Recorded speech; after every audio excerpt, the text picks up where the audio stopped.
Hello, welcome to Keen Reads. My name is Jared, and today we're going to be reading The Bard. So I got home from work today and really wanted to just read some Shakespeare. So I was going to sit down and reread some of my annotations or some of the sticky notes that I had flagged in the Shakespeare that I have been reading since last year. And I figured, why not make a video about it? So I picked out 10 plays. I think I have a mixture of some comedies. Actually, I don't think I have any histories, so comedies and tragedies. And I just picked out one quote from each book or from each play that I was going to read out loud to you. And just kind of let the words wash over you. That's what I do usually when I reread my annotations. I just kind of, sometimes I don't even think about the meaning too much. I just kind of let the words flow over me. That seems kind of weird, but I don't know, it's what I do. So I figured maybe you guys would like to join with me. So let's get started. First, we have Pericles. This is a quote from Marina. I'm not really going to give context to these quotes because I don't think they really need context. Just because I think the great thing about Shakespeare is the way that he can take normal feelings or things that we all experience or things we've heard 1,000 times and present them in a way that maybe we haven't heard before. And maybe these quotes might not best exemplify that, but I just picked 10 random ones. So let's get started. So again, Pericles, and this is a quote by Marina. "Why would she have killed me now? As I can remember, by my troth, I never did hurt in all my life. I never spake bad word, never did ill turn to any living creature. Believe me, La, I never killed a mouse nor hurt a fly. I trod upon a worm against my will, but I wept for it." And the reason I really like this quote, aside from just the way the words flow, is I really like the last line. I trod upon a worm against my will, but I wept for it. So she did not do it on purpose, and she paid for it. Next we have Antony and Cleopatra. And this is a quote by, actually it's a conversation between Enobarbus, Enobarus, and Maecenas. I apologize. I'm really bad at pronouncing things, and I'm also bad at reading poetry. I'm bad at meter and just enunciating correctly and things like that. But I'm doing my best, and I hope you can enjoy just the words, and I'm not too distracting. So Enobarus says, speaking of Cleopatra, "I saw her once hop 40 paces through the public street, and having lost her breath, she spoke and panted, that she did make defect perfection, and breathless pour breath forth." Asinius says, "Now Antony must leave her utterly." Enobarus says, "Never, he will not. Age cannot wither her, nor custom stale her infinite variety. Other women cloy the appetites they feed, but she makes hungry where most she satisfies. For vilest things become themselves in her, that the holy priests bless her when she is riggish." That's a kind of a famous quote. Nor custom stale her infinite variety. You hear that a lot. In fact, I have a collection of essays of Shakespeare called His Infinite Varieties. Next we have Twelfth Night. So a comedy. The first two were tragedies. And this is spoken by Viola and then Olivia. So Viola says, "'Tis beauty truly blent, whose red and white nature's own sweet and cunning hand laid on. Lady, you are the cruelest she alive, if you will lead these graces to the grave and leave the world no copy." Olivia says, "Oh, sir, I will not be so hard-hearted. I will give out diverse schedules of my beauty. It shall be inventoried, and every particle and utensil labeled to my will, as item, 2 lips, indifferent red, item, 2 gray eyes, with lids to them, item, 1 neck, 1 chin, and so forth. Whither you sent hither to praise me. Were you sent hither to praise me." Next we have King Lear, which in my opinion is the most difficult Shakespeare play. This is the one I read it twice when I first read it. Well, I read it first in high school, and then I read it again last fall, and I actually reread it immediately afterwards, and there was a lot that I didn't pick up on, or like just a lot that went over my head. I was like, I don't know what's going on here. But again, even in Shakespeare, when he's his most confusing, there's just gems to be found. And this is also another famous quote.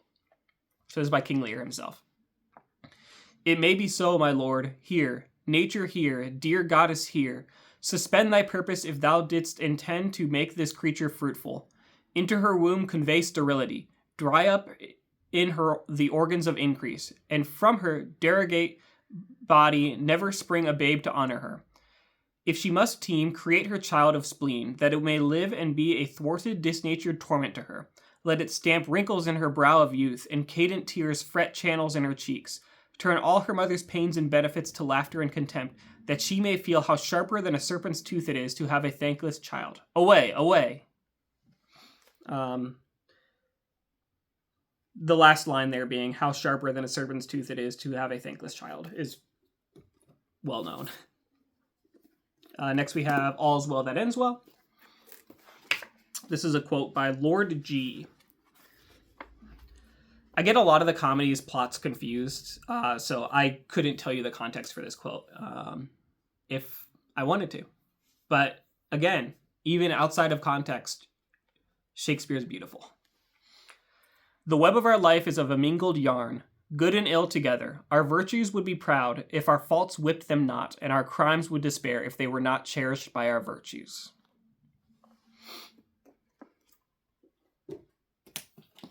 Just going to save Hamlet for last.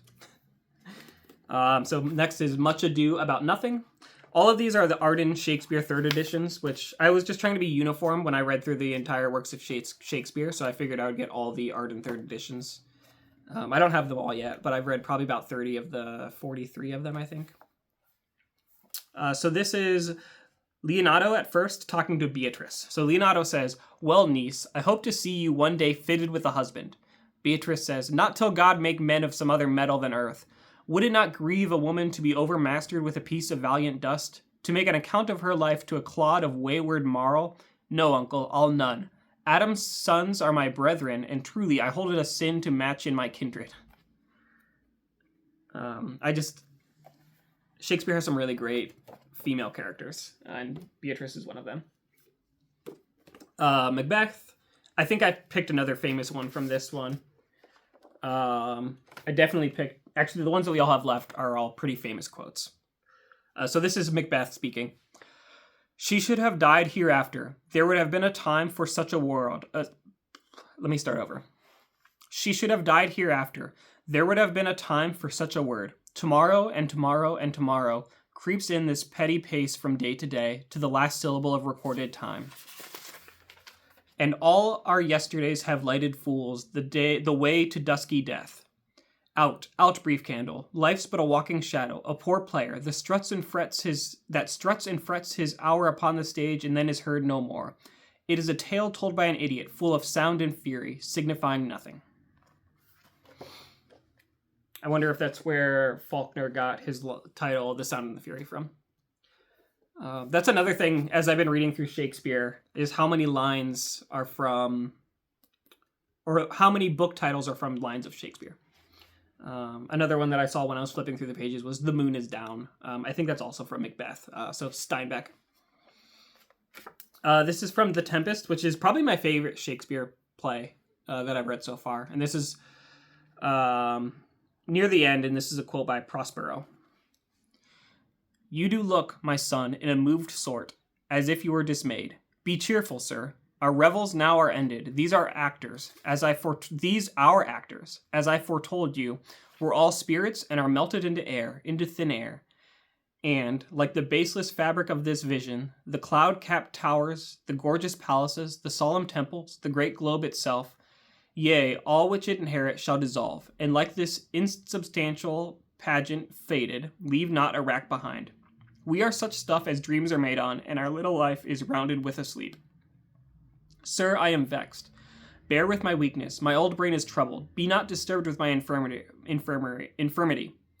If you be pleased, retire into my cell, and there repose. A turn or two I'll walk, to still my beating mind. The line I really like in there is, we are such stuff as dreams are made on, and our little life is rounded with a sleep. I also like the descriptions earlier. The cloud-capped towers, the gorgeous palaces, the solemn temples, the great globe itself. Next, we have Julius Caesar. Another one of my favorite plays. This might be up there with The Tempest, actually. And there's so many good quotes in this one. They're also well known. Gentlemen, lend me your ears, or friends, Romans, and countrymen, lend me your ears. Et tu, Brute. I'm going to be reading a quote by Brutus. So, since Cassius first did whet me against Caesar, I have not slept. Between the acting of a dreadful thing and the first motion, all the interim is like a phantasma, or a hideous dream. The genius and the mortal instruments are then in council, and the state of man, like to a little kingdom, suffers then the nature of an insurrection. And then another one that just every quote is well known is Hamlet. So I was going to read the to be or not to be soliloquy. You know what I'm trying to say. But I picked something else. But I really do like that one, especially the part about the sparrow falling. But this is also by another Hamlet soliloquy. So, I will tell you why. So shall my anticipation prevent your discovery, and your secrecy to the king and queen moult no feather. I have of late, but wherefore I know not, lost all my mirth, forgone all customs of exercise, and, indeed, it goes so heavily with my disposition that this goodly frame, the earth, seems to me a sterile promontory. This most excellent canopy the air. Look you, this brave overhanging firmament, this majestical roof fretted with golden fire. Why it appeareth nothing to me but a foul and pestilent congregation of vapors. What piece of work is a man? How noble his reason, how infinite in faculties, in form and moving, how express and admirable in action, how like an angel in apprehension, how like a god, the beauty of the world, the paragon of animals. And yet to me what is this quintessence of dust? Man delights not me, nor women neither, though by your smiling you seem to say so. That's all I got for you today. I thought I would just make a quick video. Hopefully you enjoyed that. Hopefully my own reading was not too much of a distraction or held anything back from the beauty of the bard. Thanks for watching, and I'll see you next time.